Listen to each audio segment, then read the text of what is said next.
What's up, Pikul peeps? Welcome to our recap of day 3 of Unlock the Secrets ClickFunnels event here in Phoenix, Arizona. Scottsdale. I'm not really sure where we are. Is this where like the boundaries get a little mixed, blurry? I think this is Scottsdale. Scottsdale? Okay, whatever. I can't believe it's over. I really can't. Like, oh my god, these 3 days, you plan out for these events, you're like, oh my god, I'm gonna come, it's gonna be amazing, and it is amazing, and then they're over, you're like, what happened? Where did it go? Thank you, YouTube, for these recap videos, so it's not just a full-on blur. Like Mexico is, like Funnel Hacking Live can be, oh my god. The recap videos from Funnel Hacking Live are gonna be insane, and we'll try to keep them faster. 2 minutes per person, that's all you get. Oh boy, oh boy. I don't know if we can do today's people in 2 minutes. Ooh, can we? I had notes, because it's a blur. Yeah. You brought the notes. My notes are inside, and some people have spoken sound bites. I actually tried to get the sound bites, but just like yesterday, I got the smoking entrances for everyone coming in today. I think I did. I got most of them, and it was pretty awesome. So the day kicked off this morning with Russell, and it was, well, no, actually, it kicked off with the Latimer family. And they kind of went through about the kids' war plan journal that they gave us yesterday, and that was really awesome. And I will totally admit, I received an emergency call during that part, so I missed most of it. What happened, Raejean? They shared the videos. It was more for the kids, I think. So yeah, but it was good. They had an app that they have that they gave us access to, and they had the videos that they shared where we can find those that go with the journal, and they kind of gave us just a rundown of how the journal works. So and it's habit tracking. It really is success habit building, and we talked about it yesterday. Like 90 days to build a habit is a pretty good goal. Like 90 days is, for most things, enough time to like set it in to be a good habit, versus 21 days. You can drop off on 21 days really easy. Were you there for the part when they talked about at the end of every 10 days there was getting a reward? Yes. I thought that was great. I was totally in favor of Baskin Robbins. Who was it? Oh no, it was Setema who did Baskin Robbins, right? Don't know. I don't remember. I don't know. Someone did Baskin Robbins as a treat for afterwards. I thought that was great. Right, so yeah, so a lot of great concepts for how to use the journal, and you could apply them to your life. However, and if anyone wants to know, it's the Kids War Plan Journal. It's by the Latimer family. I'm not sure, but I know they have a funnel. They might all be sold out right now because Russell bought them all. But that's how that works. I think so.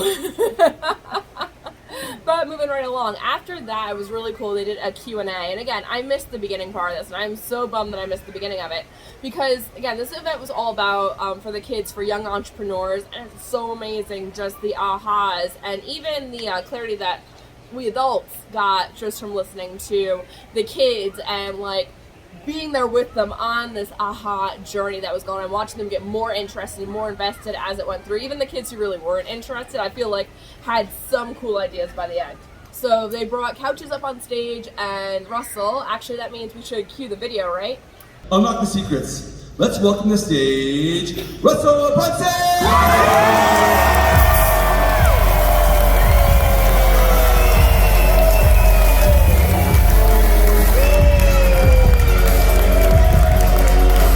Okay, so I got the footage, we gotta use it. I never get tired of those smoke machines, I really don't. I love the part where Russell said, wouldn't it be cool if you had these smoke machines when you walk into the kitchen going, yes, I'm here for breakfast. That'd be totally awesome. What are you talking about? Like, install those in the house right now. I want the lights to change, the smoke machines to go off, theme music to play. Like, everyone needs a personal theme song, right? I want one. I totally want one. Yes. Yeah, we're gonna, okay, that's mission for next week. Oh, maybe a few weeks. Maybe a few weeks. We got a couple intense weeks coming up. That's not really a priority. What? That's a want, not a need. But he brought all these kids up to ask, like the one question they could ask of Russell, and there was some amazing questions and amazing answers, and just like applaud the kids for getting up there, for picking up the mic, and for asking their questions, because that is way more bravery than I had at any of those ages. And there was ranges from, what would you say, like 8 or so up into the 20s, or straight teenagers. straight teenagers, probably 18, 19, I don't know. 18, 19, something like that, yeah. But. We went through a bunch of them, and it was really cool. One of my favorites was a kid asked about, like, is college actually important? And Russell's answer was, go to college for a year so you can make friends, you can meet people, so you can get the experience, and then figure out how to make more money than your professors. And once you figure out how to make more money than your professors, drop out of college. And I was just like, I wish I had that permission instead of going all the way to master's. But yeah.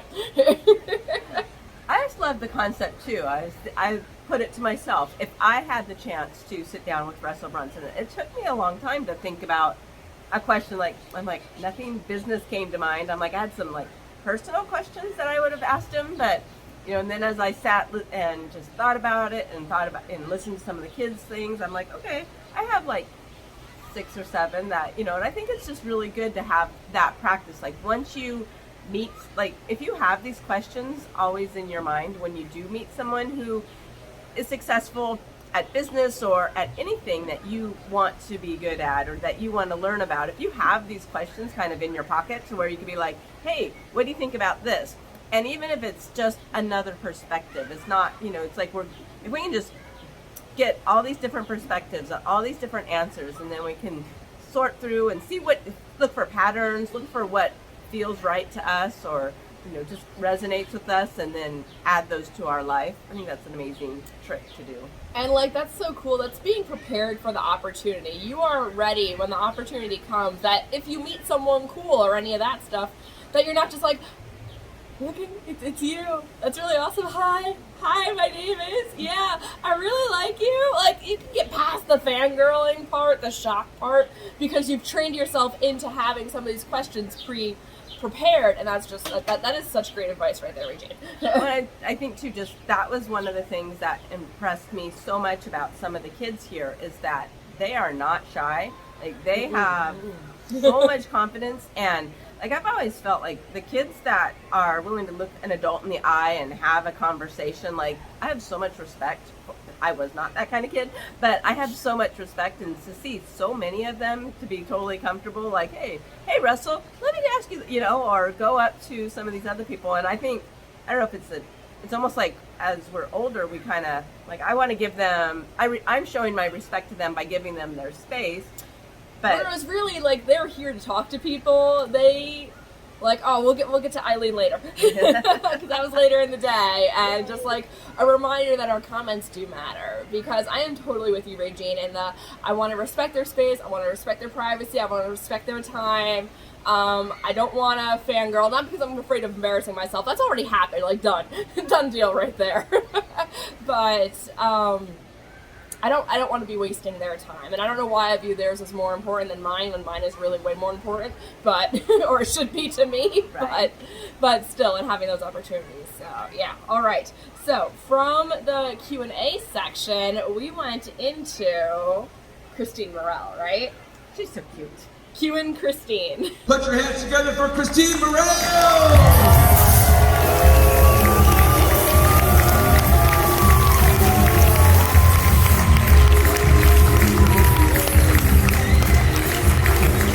Okay, so Kristine is adorable, and this is Raejean's first interaction with Kristine Mirelle. I got to see her in Mexico, where she completely blew my brain. She did so again today. I can't wait to see what she's doing at Funnel Hacking Live. Yeah, so Kristine Mirelle is a songwriter, and now I've learned, I didn't know she has an ads agency, but her deal is absolutely knockdown, hilarious Facebook ads, and she's got techniques to do that. And some of the coolest things she did was she gave us a framework for it, and then she did she issued a challenge to all of the kids. So was it under age 21? I think so, yeah. Under age 21, they were to shoot their ad, submit it to her, and then she was going to pull 2 winners by the end of the day. And I don't know what they got, but like, that's just so, well, they got to, their ads were shown on the big screens, and it was so cool. And like, just listening to her and actually going through, I was like, oh, could do this, could do that, could do this, could do that. Like, oh, all the possibilities started jumping in on how to do really funny, fast videos. And then she had that workshop aspect also to where, okay, here's the format, and now take 20 minutes, write your script, and, you know, the challenge is to record your video by, you know, today. You had to submit by like 1 o'clock, 1:30, something like that. But she was encouraging everybody, you know, by the end of lunch, record your video and, you know, actually do it. Which, we gotta do those yet, right? Yeah. Yeah, we're gonna have videos recorded by the end of the day. I don't know that you're gonna see them, but we're gonna record them. Yes. Okay, any other takeaways from Kristine? I don't have my notes in front of me for if I wrote down any cool quotes that she said. No, it was mostly doing it was the cool thing. Kristine's awesome. She's like, you guys saw it right there on the intro, didn't you? She's got the split hair, like half of it, and then half is bright pink, and it's so cool. So, following Kristine Mirelle, we had Raejean Pederson, cueing Rachel. Let's welcome to the stage, Raejean Pederson!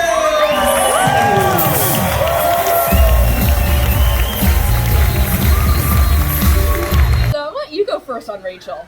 Or do you want me to go first on Rachel? So Rachel talked about TikTok. So, and I don't know, I've heard a few different people talk about TikTok and like, oh yeah. It's never quite landed for me before the way it did today. No, definitely. I mean, I've heard, I don't know, yeah. Everyone's like, I've heard across the board, you got to be on TikTok. And so I get it, you know, that's important. I hear that part. But like, you know, the strategy, I guess, behind it has been very, very, very, very. And, but it's all, to me, it's been more about getting followers. So that's always made it a little harder. Instead of like, here's a plan, your plan is to get followers instead of to like drive your business forward. So that's been where I've struggled. But just to hear her like put into like real terms, like you've got a limited amount of time, you know, and how much time you have left to really get engagement and get on TikTok and establish your presence there. And I thought it was really cool that whole how TikTok really disrupted Facebook and Instagram and YouTube and all their like 5-year plans, and they just came in and rocked the world. And I'm like, I don't know, there's a little respect right there, right?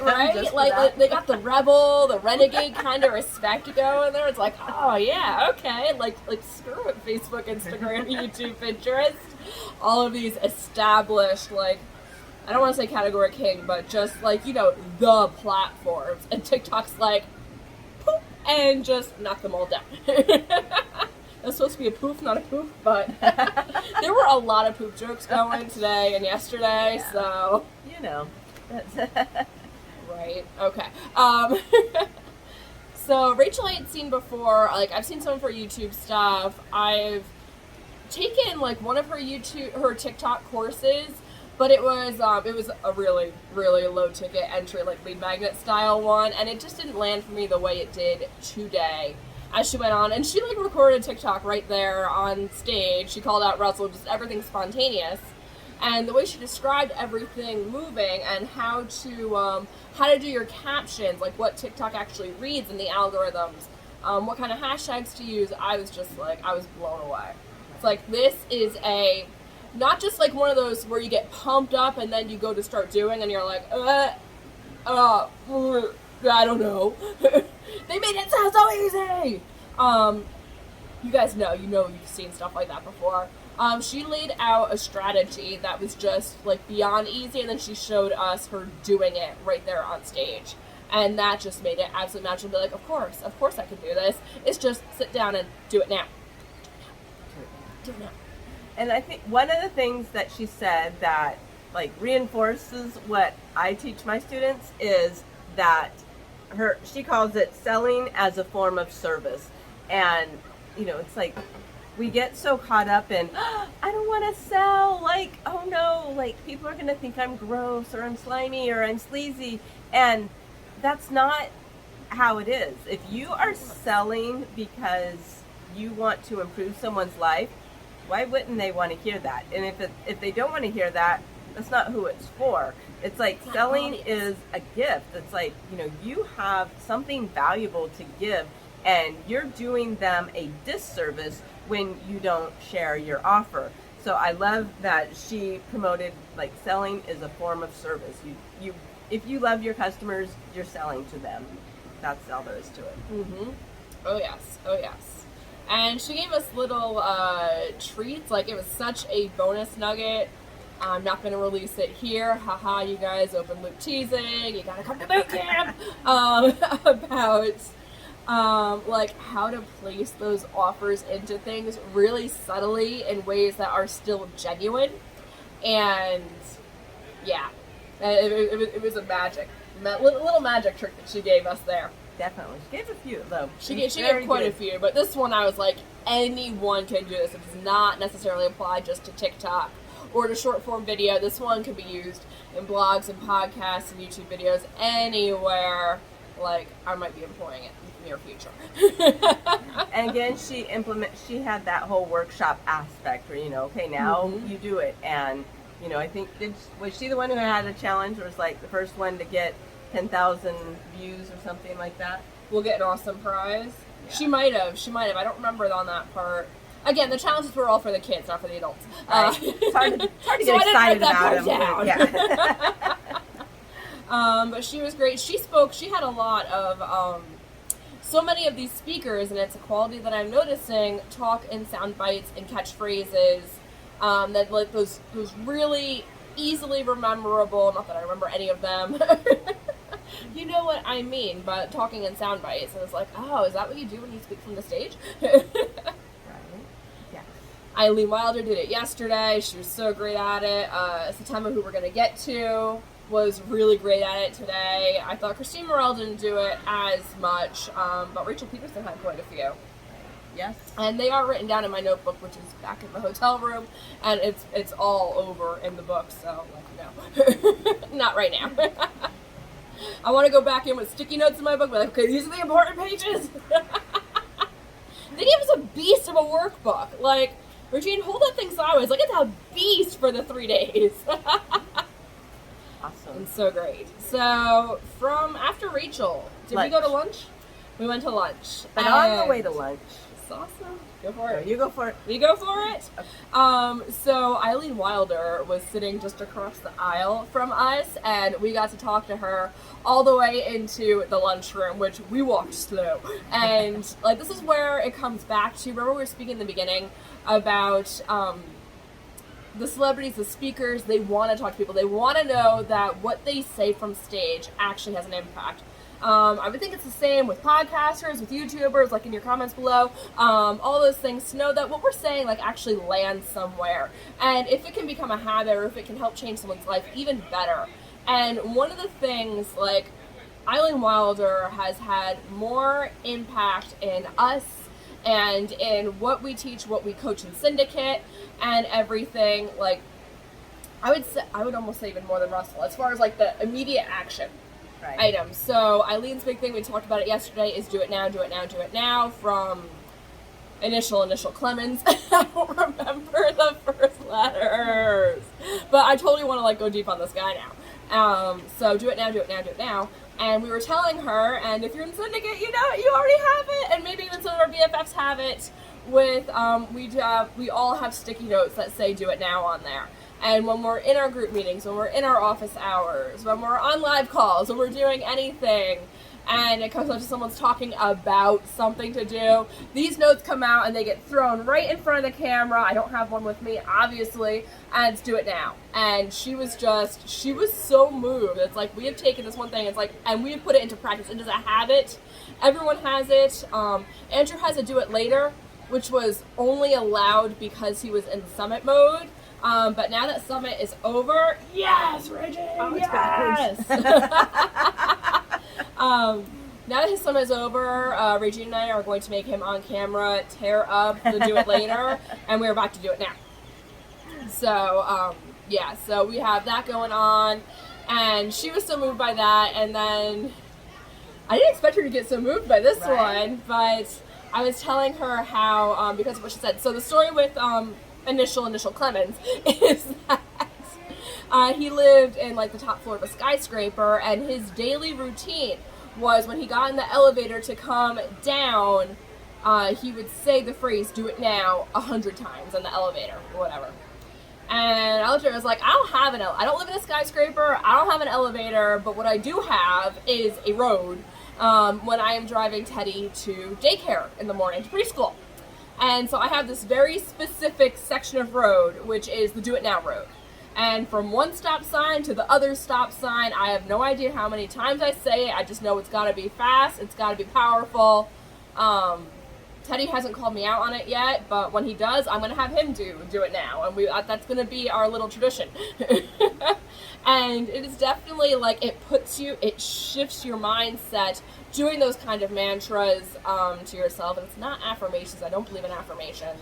But a lot of people throughout this entire thing have talked about the power of declaring to the universe and putting it out there, making it real, what your goals are, what your missions are, the stories you tell yourself, all that great stuff.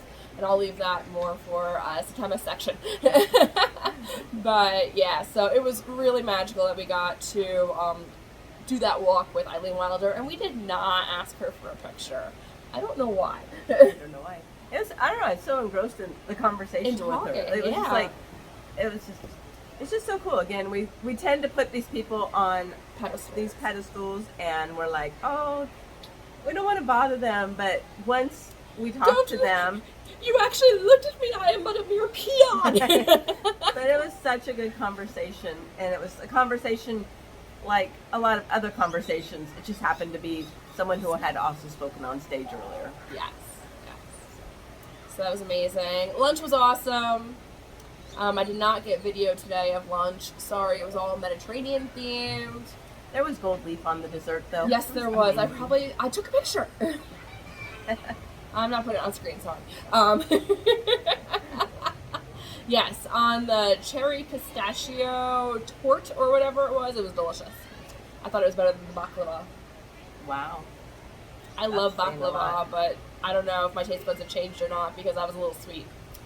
Okay, moving right along. We came back into the room post-lunch, and we weren't in there for very long. No. Because, like, if you haven't caught the theme yet, these 3 days are all about learn something and then take action. So this is probably one of the coolest things that they did, which was have Masterminds. So they sent everyone back from the main room, speaking room, back across the hallway to the lunchroom, where there was the rule to have, like, just a couple of adults and then a bunch of kids at the table. And it was a mastermind group. So everyone would go around, your name, your biggest aha, and then with the kids, what kind of business you either have or would like to build, and then to give, like, feedback on that. And it was awesome, except for one thing. You don't want to tell it? You want me to tell it? We had kids at first. And then every 20 minutes, like, the kids were supposed... So the adults stayed where they were, and the kids were supposed to rotate to a new table. Except we were on a fringe. And there were a fair amount of adults at our table. Yes. Our table seemed to accumulate adults, so I'm sure we looked pretty intimidating. And then there wasn't even a lot of seats left because there were so many adults. So, but we had an amazing conversation with the adults that were there. We did, and with the kids in the beginning. And then on the last round, Cole and Brigham sat down at our table, and that was pretty amazing. That was also a good conversation. Like, again, somebody that had been on stage, and just to see him, like, not in his stage persona and just kind of more relaxed and having a conversation. It was a really good experience, I think, for all of us. Like, yes. Not just us, but also I think him too. I hope so. So that was awesome. From there, we came back into the room, and did we go straight to Setema? Yeah. We did, okay. So then they brought up our next speaker, who was phenomenal.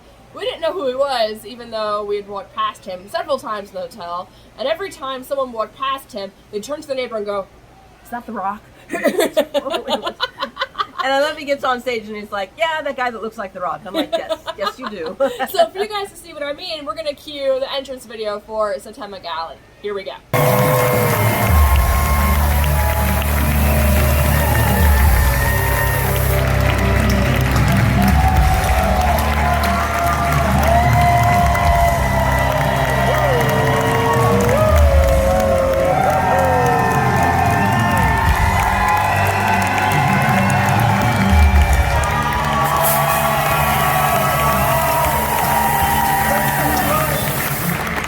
I knew absolutely nothing about this guy walking in, not even how to say his name. And so I don't know, I always think about that part when I'm reading the list. It's like, can I confidently say this name or no? And most of the time it's no. But he was phenomenal. Do you have any first thoughts, or you want me to go? You go. She's the one with the notebook. So, Setema Gali was a football player, played with the Patriots, with Tom Brady, all of that stuff, and then seems to be a theme with some of the with Russell's events that he gets former football players, and then it's like, what happens after? And the part of that I so respect, coming in, especially to this event with kids, is so many kids have this dream of being a pro athlete, but then to see that there is another exciting life past being a pro athlete, whether you make it to that or not, there is still such exciting things, and that these athletes, these superheroes, have like their own struggles and stories as they move past and what happens and what comes after. So I thought that was really cool. And we see it so many times with especially the athletes that once, athletes is being an athlete is a very hard career, and it's normally pretty short compared to a lot of other careers. And so I got to interrupt you for 1 second because this was a golden from Funnel Hacking Live. I think it was Anthony Trucks or whatnot said, you know what NFL stands for? Not for long. Right, exactly. So I think of that every single time now. Yeah. And it's like, I think human nature, your identity gets so caught up in what you do. Mm-hmm. And when what you do is not for long, then like after it's gone, then it's just... Your entire world is shaken. Right? I mean, I guess the only thing I can relate to is like when my kids all left, that whole emptiness. I'm like, I've been a mom I'm still a mom, but I'm not an active mom anymore. I'm like retired. No, I don't know, but it was just like part-time. Right? It's just like, per what diem. do you do? Yes, that. Yeah, what that's the right one, per diem mom. What do you do with your life now that this thing that you had put so much of your identity in is gone? And it's interesting to hear how many athletes struggle with this after they leave whatever sport and what they do next. And there's often that time of struggle, and we think of, they make all this money, but it goes, and it's normally like, it's like, I know I've heard several stories where it's like, well, I left, money was gone, and now I'm homeless. Right? Now I'm like struggling. And so it's just really interesting to get that perspective and how they take that challenge and transition and pivot and do something amazing. Because to me, one of the really great things listening to these former football players or as athletes of any kind is because I am definitely not an athlete of any sort. Yeah, I like weightlifting, but not like that. But they, oh my god, he was hilarious with that. Totally. Cut it out. It was great. But it's not just how physically conditioned and strong they are, but the mental fortitude. So that when they make a decision to do something and have a drive, the mental power they have with that is just so fascinating and so inspiring, even for someone who's not physically ambitious. How's that? But you figure too, the similarities between the dedication and the motivation that you need, and that drive that you need to be a pro athlete. And what you need to be as an entrepreneur. Those are very similar, and I love seeing that correlation that he made, and he had like a game plan. If you want to stick to the sports thing, of like how to get where you want to be. And one of the I'm not going to go through his whole six-step program. Six-step program, yes. But there was one step he put in there about getting to success that I thought was so amazing. And I'm sure I'm going to shoot more videos about this, maybe write some emails, all that stuff. But he really talked about, on one of them, so declare and then define what your goal means, what it takes to actually get to your goal. So by whatever your goal is, what are the steps, what are the tools, what's the knowledge, did you write that part down? Skills, tools, information, and the actions you need to take to actually get there. and like really, he gave some examples of like really going in mega specific on what it will take to get there. Because I don't know about you, but like I think it's like, oh, I want to Chicano Club. What actions do I need to take to get there? I don't know. Or like I can base that off of what I'm currently doing or what I know I currently should be doing. But really like putting that into a list and getting uber ridiculously specific on it. And then once you've made that list, looking at it and be like, that is the price I have to pay for this goal. Do I still want it? I thought that was absolutely amazing. Like that was one of those brain shattering moments for me, is to look at it and be like, figure out what is it going to take to do this, being truly honest with yourself, what is it going to take to do this, and then the permission to say, no, I don't want to do that stuff. No, that price is too high, I don't want to do it. Right. My favorite takeaway from his was a quote, but if I have to read it. It's the story that you believe the most about yourself is the story that you tell the most about yourself. And it's like, oh man, we've been talking a lot about what? I said sound bites. Sound bites, yes. That one was excellent. I wrote that one down too. But we've been talking so much this week with Melissa here about the stories that we tell ourselves, and it was just like another reinforcement about how powerful they are. And I also liked You're the author of your story too. Yes. And I also like that it wasn't absolute. Like, it wasn't like, you screwed up and you fell back into that habit and told yourself that story that isn't serving you, all is lost. It's like, no, it's just like you keep trying and you keep practicing, and it's not there's not only one story that you tell yourself, it's the story that you tell yourself the most. That's the one that you're going to believe. So It's just like the better we get at, the more we replacing practice. those stories and making them better, stronger, more empowering stories. He talked about, do you have that on there? Create myself powerfully, he said in there. So it's like being really specific, and what is the idealized, what is the mega vision of what you want yourself to be? And that's the stories that you tell yourself. Not the baby step stories of getting to that. That's the big one, is the story you tell yourself. So if you don't mind, I actually have a mini story on that about telling yourself stories powerfully that is kind of cool. And I was going to tell you earlier, but we never got to it. So just on the power, not of affirmations, but on the stories you tell yourself, and thus something in the universe is listening when you do this. I swear to you, something in the universe is listening when you get on this mega positive kick here. But I was driving out to a craft show, and I was running it by myself, and the rest of my team was running another craft show at another location. So we had like split stock, split display, split everything, and I felt horrible. Like allergies up the wazoo, like just attach a roll of toilet paper to my face, my nose, my eyes, everything. I was beyond miserable. Taking this drive, I don't know where I'm going. The GPS is cutting in and out. I'm on this road, parallel road. It's like, it's literally, that's how the road goes. Sound effects and everything. Yes, exactly, sound effects. No, I'm serious.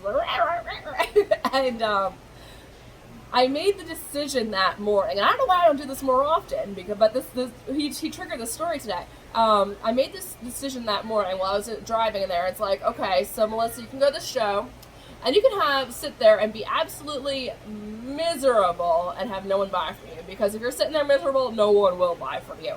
Or we can change the story. And I literally, for the entire drive, I must have said to myself 200-300 times, I'm feeling great, this is going to be awesome, and we're going to have an amazing day. Or, I feel great, I love talking to people, we're going to have an amazing day. Something like that. I know we're going to have an amazing day was the end of it, and I feel great was the beginning, but I don't remember what the middle parts were. And I must have said this 200-300 times on this drive, like while blowing my nose, trying to get the GPS to work. It was only an hour away from me and whatnot. And I get there, like the place isn't even open. I don't know how many people even know we're going to be there. Half of the event is jewelry people like me. They're all in like the main room. I'm on the side set. There's two vendors on the side, and I'm one of them. So anyone who does shows, this can be the kiss of death right there. You're not in with everybody else. A lot of times people don't even notice you if you're on the side. And I rocked everyone else's world at that event. So, from the time, like, I was still setting up, I was making sales. I was happy to talk to people. I was talking to people all dang day. And they were just hanging out with me, and then they were buying more, and they were stacking up, making these big orders. Yes, it was a Christmas market, but still. I know that changes a few things. People are in the gifting mindset at that point. And, it was amazing. I get to the end of the day, and I called Mom, and I was like, you're not going to believe how much money I made, how much I sold. And she's like, you're not going to believe how much money we made and we sold. And it actually became a competition at that point, which I think I won by like $5. But still, to go from being absolutely miserable on that drive to ending up having a $1,600 day total, maybe $1,700, something like that, is quite a transformation. And I totally, 100% pin that on those mantras, that story that I continued to just pound into myself on the drive there. So Very cool story. Like it. it's always great when they end with financial success and happiness, like both sides. I was excited. I was a happy person being there, even though I was starving. There was no food at all, and me being like me did not remember to bring snacks or a lot of snacks and water and whatnot. So, like, all the conditions were there for it to be horrible, miserable, pathetic, like, kick the jewelry cases out the door kind of day, and we completely turned it around to kicking everyone else's ass. Yay! Of course. Yeah. Woo! So there is a lot of power there in declaring to the universe and the stories that you tell yourself. So That was it. that was pretty much it from the end. I am so sorry, guys. Like, this is where I need to own up and apologize, because we could have been ending this video with a literal bang and streamers if I picked up the camera when I had the thought to pick up the camera and record.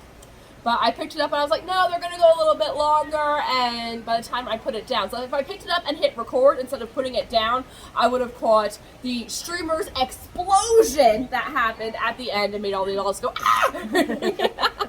And all the kids go, whee! And then they were like diving and swimming through that. We see the one girl swimming through the streamers at the end. It was so great. It was awesome. I can't imagine how people could act so childish with streamers, like throw them at people or... Oh, yeah. And then there were confetti bombs going off all over the place. Like, it was fantastic. And that's a wrap. That is Unlock the Secrets 2022. We can't wait to be back next year for 2023. But before then, we have Funnel Hacking Live. And before Funnel Hacking Live, if you want, I'm sorry, we can't give you streamers, we can't give you smoke machines. We're going to have some awesome music, though. Join us for the Q3 boot camp, where so much of this, like the entirety of yesterday, was about building a list. Like, Russell's biggest thing, the most valuable thing in your business is the list. And it's the most, it gives your business resale value, and it also is what allows you to actually make the money. So social is important in that it drives people to your list. Email is important because it's communicating with your list. YouTube is important because it should drive people to your list. Everything you do on the front side of a sale is driving people to your list. And on the back side of the sale, make sure they're on your list. Why? So we can continue to sell to them again and keep in communication and just having an awesome time, giving them value, giving them, like, proving their loyalty to you is worth it. So that's what we're doing in for the Q3 boot camp, is the absolute definition of everything you need to build your list successfully. Yep, it's going to be great. You guys should join us. I'm sure Melissa will share a link somewhere down there. So click that link, and we would love to see you on the inside of the BizFit Success Bootcamp. Because you never know what kind of amazing stuff is going to go on inside a BizFit bootcamp. So changes, and they change every time. So if you've done one before, like, you know it was amazing, come back, because we up the game. We get 10x, 100x the game every single time.